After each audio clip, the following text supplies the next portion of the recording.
Kembali lagi di Cerita Cinta Channel. Jangan lupa like, comment, and subscribe ya. Terima kasih. Pagi hari di desa berhawa sejuk, kicau burung embun pagi yang menguap, ayam-ayam yang berlarian bebas, tetangga yang saling menyapa dan bertukar cerita kerepotan pagi di warung sayuran. Tawa anak-anak yang berlarian setelah mendapatkan jajanan. Terlihat pula para pelajar yang berjalan santai menuju sekolah mereka masing-masing.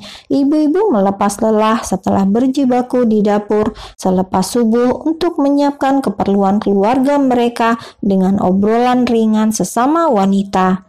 Setelah membawa sayuran ke dapur, Bibi Salsa terlihat merenung. Bukan perkara mudah untuk mengubur semua ketakutan yang bermunculan di pikiran Bibi Salsa. Entah sebuah kebetulan atau tidak, bahkan Maisarah muncul di mimpinya semalam.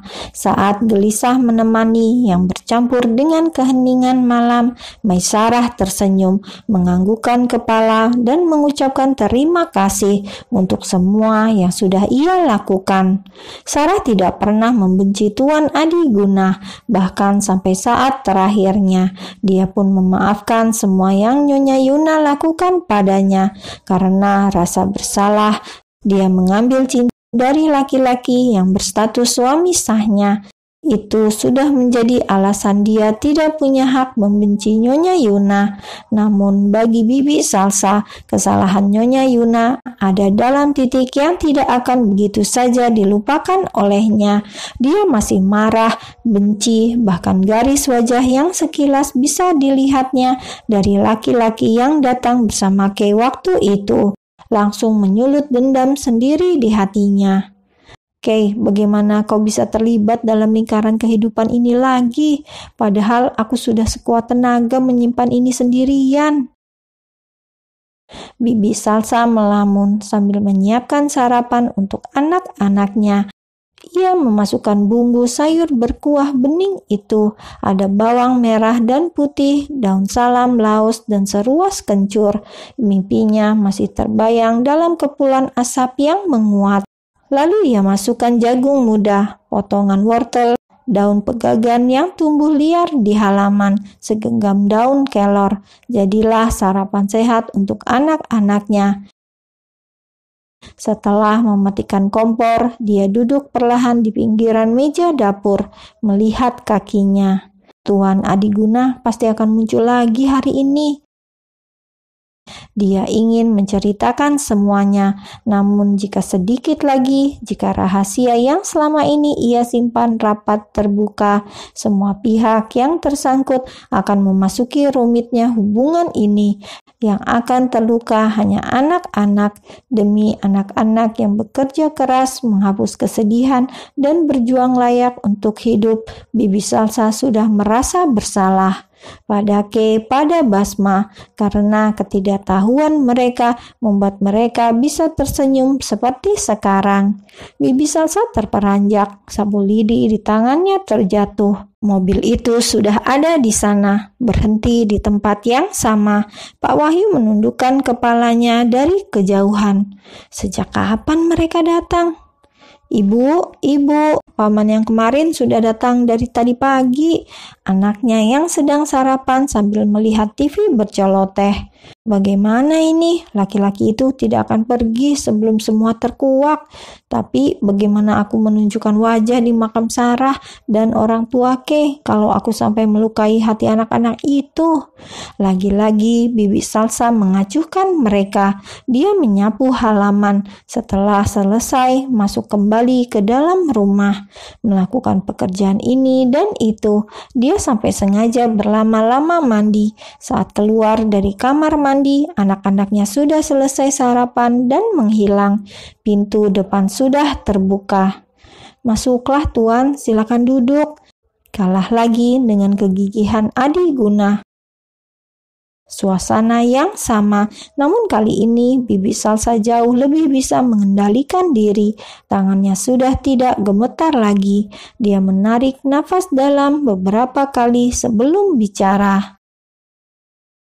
Anda tidak menyerah ya, melihat lekat ke arah Adiguna. Ya, saya tahu Anda tidak akan mungkin menyerah. Kenyataan sebenarnya sudah ada di depan mata. Selangkah lagi pasti tidak akan membuat laki-laki ini menyerah begitu saja. Tapi kalimat Bibi Sarah menggantung, membiarkan dua laki-laki sedang berspekulasi dengan pikiran mereka sendiri. Silakan Bibi, katakan apa yang Bibi inginkan. Kalian pergi dan jangan muncul lagi, itu yang aku inginkan.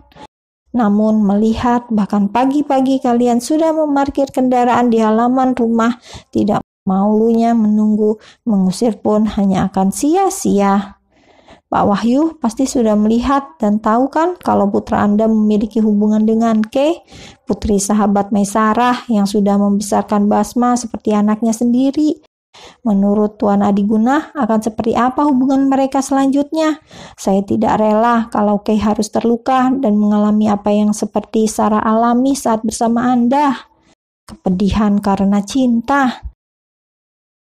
Bibi Sarah merasa kalau tidak mungkin Nyonya Yuna atau Adiguna akan merestui, apalagi saat melihat latar belakang keluarga Kay. Saya akan mendukung apapun keputusan Bian dan wanita yang dia sukai. Apa? Ada apa dengannya? Mustahil kata-kata itu terucap dari ayah yang sepertinya. Saya sudah melakukan kesalahan di masa lalu karena kebodohan saya. Tidak mungkin saya akan membiarkan itu terulang pada Bian. Apa-apaan ini? Kenapa dia menjawab begitu? Bibi Salsa ingin menggunakan jawaban Adiguna tentang Kay dan Bian untuk mengusirnya pergi. Tapi kalau jawabannya seperti ini, bagaimana mungkin bisa dipakai? Lagi-lagi aku pun harus mengalah. Sarah memakai uang yang diberikan Nyonya Yuna untuk membeli sebuah rumah nyaman di ibu kota, di daerah pinggiran kota, bersembunyi dari hiruk-pikuk orang yang mengenalnya. Ia hidup damai dengan tetangga yang sama sekali tidak mengenalnya. Sarah mengatakan pada orang-orang yang menanyakan perihal kehamilannya dengan mengatakan dia janda yang ditinggal pergi suaminya. Semua orang percaya dan merasa tak perlu mencari tahu. Anda pasti tahu pembawaan Sarah yang ramah dan tulus pada semua orang membuatnya diterima di lingkungan barunya tanpa dicurigai. Bahkan tatapan Iba menemaninya selama proses kehamilannya yang seorang diri. Kami mengunjunginya sesekali. Mungkin orang tua Kay yang paling sering datang berkunjung karena masih tinggal di satu kota.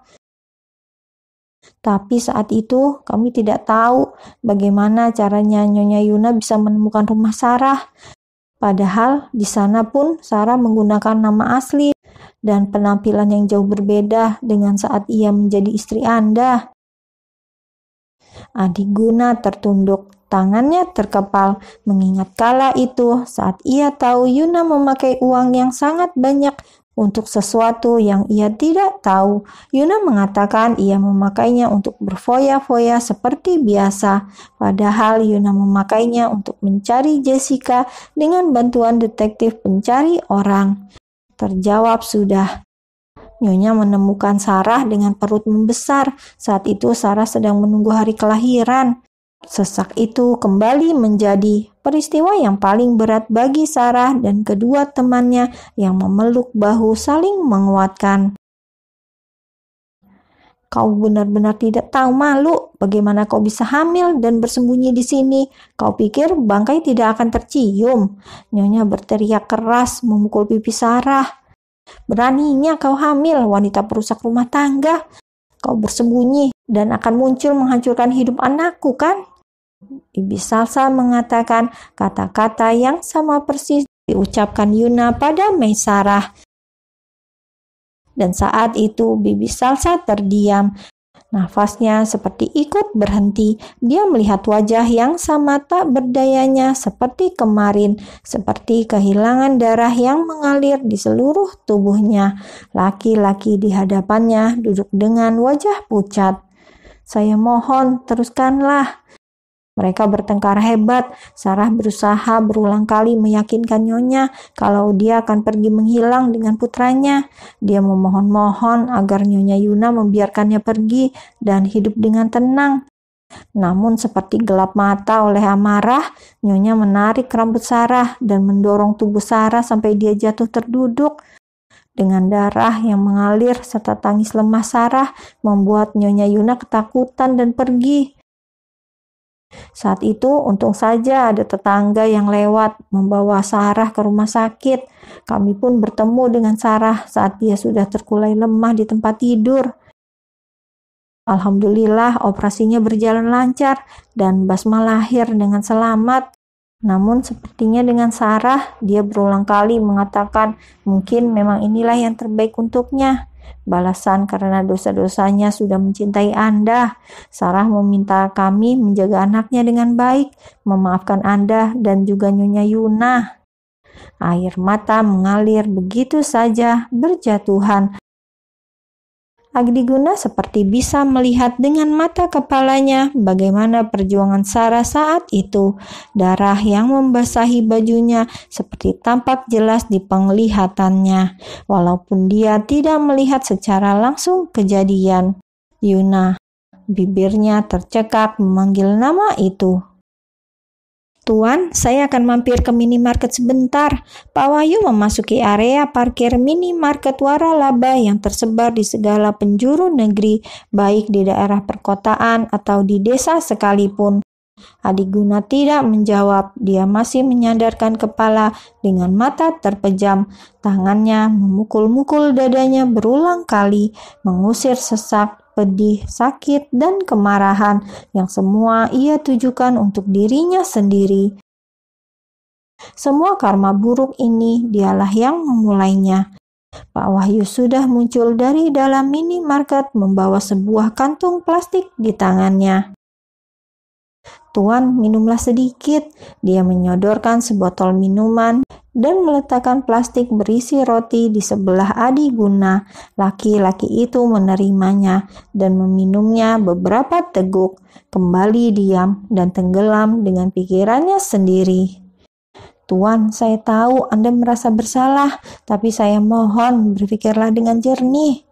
Andai saja Sekretaris Haryo di sini, Pak Wahyu tidak akan sebingung ini menghadapi Ketua Adiguna. Kita kembali ke ibu kota dulu, baru satu persatu menyelesaikan semuanya. Dan saya mohon, aku tahu, memotong pembicaraan Pak Wahyu. Ini semua salahku. Kebencian Yuna lahir karena kesalahanku. Pak Wahyu tidak perlu khawatir dengan itu. Entah harus berasa lega atau merasa canggung, akhirnya Pak Wahyu meletakkan botol minuman di atas plastik dan kembali duduk di belakang kemudi, membawa mobil kembali ke ibu kota menghadapi semua kenyataan berat ini. Ternyata Nyonya Yuna benar-benar terlibat. Bagaimana ini? Kasihan sekali Mas Bian. Gerimis datang lagi. Buliran air jatuh di kaca mobil, sama persis seperti saat itu. Basma yang duduk di kursi depan sambil membicarakan makanan kesukaannya. Adiguna meraih botol minuman, menekannya dengan kuku-kukunya. Tolong jaga perasaan Ke. Gadis itu walaupun tumbuh dengan menunjukkan wajah ceria setiap waktu, namun dia adalah korban terbesar dari semua kebencian Nyonya Yuna. Saat itu Adiguna tidak tahu artinya kalau Bibi Salsa tidak meneruskan ceritanya. Tidak tahu karena rasa bersalah atau takut anak Sarah akan menjadi penghalang putranya mewarisi Adiguna Group.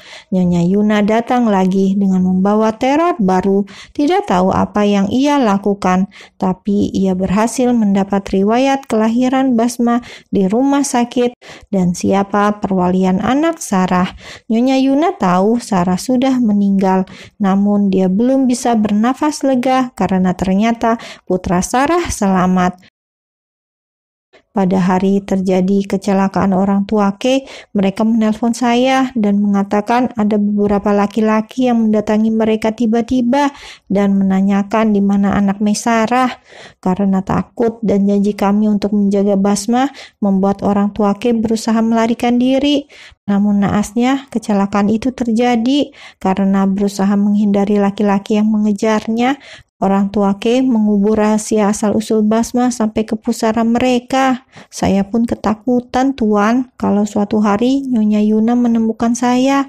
Saya mohon akhiri ini semua dengan ikhlaskan semuanya. Jangan mencari tahu lagi. Bagaimana aku bisa mengikhlaskan darah dagingku, anakku dari Jessie yang aku cintai? Pak, iya Tuan. Tolong ceritakan tentang Kay Sandini, malaikat yang berharga bagi kedua putraku.